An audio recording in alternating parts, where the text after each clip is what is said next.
Ngayon, pag-uusapan natin kung bakit mahalaga ang edukasyon sa ating buhay. So, sino sa inyo ang gustong magbahagi ng kani-kanilang opinion?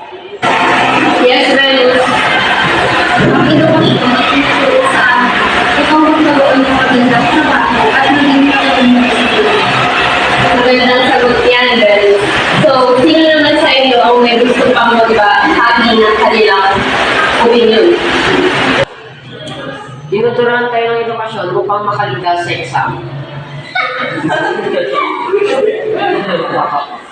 Totoo yan, Lance. Pero higit pa riyan, ang edukasyon ay tumutulong sa ating paglago bilang tao.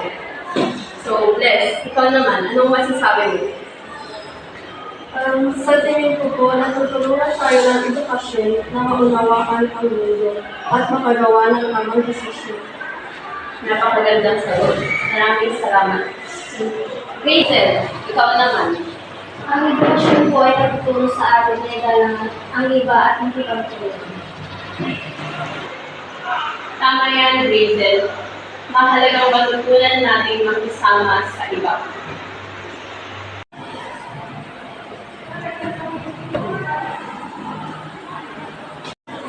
Good morning, Principal. Good morning. Hindi ko ang mga magagandang sagutin yung tungkol sa kahalagaan ng edukasyon. Tandaan mo, hindi lamang ito tungkol sa grado, kundi tungkol ito sa pagpatuloy.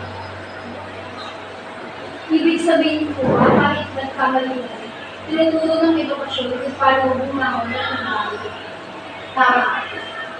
Ibig sabihin po ba, mapapawasan ang pagmamot namin? Nice try, Lance, pero kailangan pa rin ng sumikap para matuto. Patuloy lang sa pagsisikap ng mga bata, ang edukasyon ang magiging gabay mo sa mga habang sa buhay. Good job for today, class.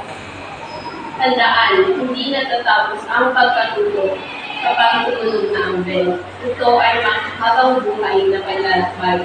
So, see you again. See you again, teachers.